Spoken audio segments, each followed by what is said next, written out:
Hello students, start करते हैं। Haryana boards practice papers first class 10th code A है। MCQ questions कर रहे हैं, इंपॉर्टेंट क्वेश्चंस हैं। फर्स्ट है, if the HCF of 65 and 117 is expressibles in the form of 65 m minus 117 then the value of m is. अगर HCF को आप इसमें एक्सप्रेस करते हैं तो आपको बताना है कि भी उसकी जो वैल्यू है m की वो क्या रहेगी।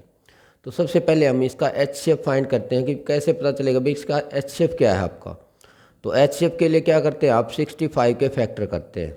ये आपके पास में 65 के फैक्टर रहेंगे, ये हो जाएगा हमारे पास में 5 से, वो हो जाएगा आपका 13 और यहाँ से 13 सेम ही रहेगा।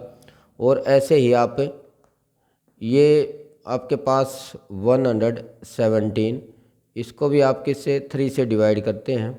3 3 जा 9 और 3 9 जा, इसके साथ भी यहाँ से हो जाएगा 3 से आपका 13।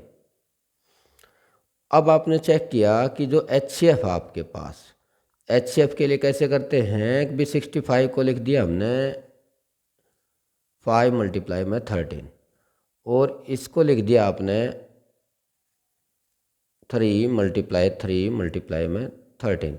तो जो एचसीएफ आया है आपका वो तो आपका कितना आएगा, दोनों में जो कॉमन है वो 13 आया है। अब एचसीएफ 13 है कि भी एचसीएफ को हम क्या लिख सकते हैं 65 m माइनस 117 और एचसीएफ है 13। तो इसका मीनिंग चाहते हैं कि भी ऐसी वैल्यू रखेंगे यहाँ जो 13 के इक्वल आ जाए। तो यहाँ से 1 रखते हैं आप, क्योंकि ऑप्शन से निकालेंगे आप इसको 1 रख देते हैं। 1 रखते हैं आपके पास 65 मल्टीप्लाई में 1, तो यहाँ 1 पुट करता हूँ मैं 65 मल्टीप्लाई में 1 माइनस 117। तो ये तो आपका नेगेटिव नंबर आ जाएगा, क्योंकि 117 से 65 को लेस करेंगे, 7 से 5 जाएगा 2 भाई, और यहाँ 11 से 6 जाएगा, ये भी आपका 5 ही आ जाएगा और वो नेगेटिव में आ जाएगा। बट हमें चाहिए था 13। अब आप इसमें क्या रखते हैं 2 रखते हैं। तो जब आप इसके अंदर 2 रखेंगे, क्योंकि दूसरा ऑप्शन रख के देखते हैं 65 मल्टीप्लाई में 2 माइनस 117, तो इजी तो यही रहेगा आपके पास। इसको मल्टीप्लाई करते हैं तो वही आ जाएगा 130 और माइनस में 117, तो ये आपके पास रहेगा 13। तो आपका आंसर आ जाएगा एचसीएफ 13। तो वैल्यू क्या है आपकी 2, तो इसलिए आपका बी ऑप्शन रहेगा, भी 2 रखेंगे उसके अंदर। नेक्स्ट क्वेश्चन है आपके पास question number second, if p square equal 32 by में 50 then p is an whole numbers, integers, irrational numbers या भी इरेशनल नंबर्स। इसमें से बताना है कि भाई पी क्या है आपके पास। तो यहाँ इसको सोल्व करते हैं, बहुत ही सिंपल है ये भी। तो आपके पास में गिवन क्या है, पी स्केयर इक्वल 32 और बाय में 50। आप इसको कॉमन फैक्टर से डिवाइड करते हैं, 2 से डिवाइड करेंगे ये हो जाएगा आपका 16 और 2 से डिवाइड करेंगे ये आ जाएगा 25।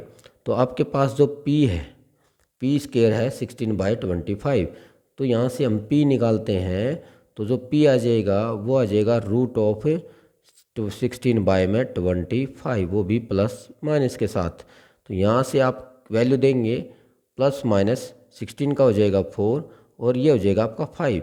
और जो डिवाइड की टर्म्स होती हैं वो आती हैं किस में भाई, इज रैशनल नंबर। तो ये आपके पास जो p आ जाएगा वो क्या आ जाएगा, एक रैशनल नंबर आ जाएगा। तो ये आपका एक रैशनल नंबर रहेगा।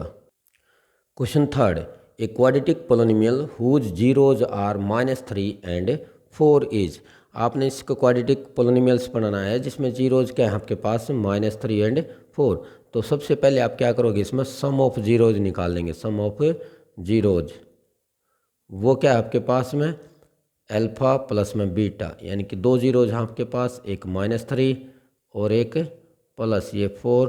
तो आंसर आ जाएगा आपके पास में, इसको लिख देंगे शॉर्ट में एस, सम ऑफ जीरोज, और ये आ जाएगा आपका 1। ऐसे ही प्रोडक्ट ऑफ जीरोज निकाल देंगे आप। तो product of zeros alpha into beta, short में क्या लिखेंगे इसको p, तो वो आ जाएगा आपका -3 एंड 4, ये आ जाएगा आपका -12। अब क्वाड्रेटिक पोलिनोमियल कैसे बनाते हैं यहाँ पे, उसके लिए फॉर्मूला है x square minus S x plus में पी। अब मेरे पास में एक्स स्क्वायर तो है ही, माइनस एस एक्स, एस क्या है हमारे पास में ये 1, क्योंकि सम आया है 1 तो यहाँ आएगा 1x, और प्लस में -12 है तो -12 आ जाएगा यहाँ पे ये, तो इसको लिख देंगे क्योंकि प्रोडक्ट था आपके पास एक्स स्क्वायर माइनस एक्स और माइनस में 12, ये चीज़ आई है आपके पास में। और इन ऑप्शंस में देखिए यहाँ पे क्या है x square minus x plus आया है, प्लस है ये कैंसिल हो जाएगा क्योंकि हमारे तो माइनस में है। X square plus x plus 12 ये भी नहीं हो सकता है क्योंकि यहाँ से जब आप सम ऑफ जीरोज निकालोगे ये फाइंड सेम होंगे नहीं। यहाँ से देखिए 2x स्क्वायर प्लस 2x, इसमें फिर प्लस आया है हमारे तीनों माइनस, और तीनों ही नेगेटिव कहाँ है यहाँ, क्योंकि इसको डिवाइड की फॉर्म में लिख दिया। इसको आप एलसीएम लेंगे तो सेम आ जाएगी। आप इसमें देखना एलसीएम लेते हैं बाय 1 करके, तो यहाँ जब आप एलसीएम लेते हैं इसमें 2 से डिवाइड किया जाएगा तो एक्स स्क्वायर, और यहाँ 2 से डिवाइड करेंगे तो आपका माइनस, और 1 से करेंगे 2 12, और एलसीएम को छोड़ देते हो तो जो ही आपकी पोलोनिमल है, क्योंकि वहाँ आपको जीरोज दिए हुए हैं, इसलिए जब आप इसको जीरो रखेंगे तो ये वैल्यू आ जाएगी आपके पास पोलोनिमल्स। तो नेक्स्ट क्वेश्चन आता है, next question 4, the quadratic equation 2x square minus root 5x plus 1 equal 0 has 2 distinct real roots, 2 equal roots, no real roots और मोर देन 2 रियल रूट्स। इसके लिए क्या करते हैं, सबसे पहले आप इसमें डिस्क्रिमेंट डी फाइंड करेंगे। उसके लिए क्या करते हैं, आप इसमें से ए बताएंगे। जो क्वाड्रेटिक इक्वेशन होती है उसमें जो जर्नल फॉर्म होती है वो क्या होती है आपके पास, a x square plus b x और प्लस सी इक्वल 0। सबसे पहले आप एक्स स्क्वायर का जो कोफिशिएंट है उसको ए ले लेते हैं, तो हमने यहाँ से एक जो फाइंड किया है वो आपके पास है 2। फिर आप इसमें एक्स का कोफिशिएंट बी है, तो यहाँ से जो बी आ जाएगा मेरे पास में वो आ जाएगा -√5, और जो आपका सी है वो क्या आ जाएगा आपका 1, क्योंकि कांस्टेंट टर्म 1 रहेगी। तो डी के लिए जो फार्मूला होता है वो क्या होता है, बी स्क्वायर माइनस 4ac।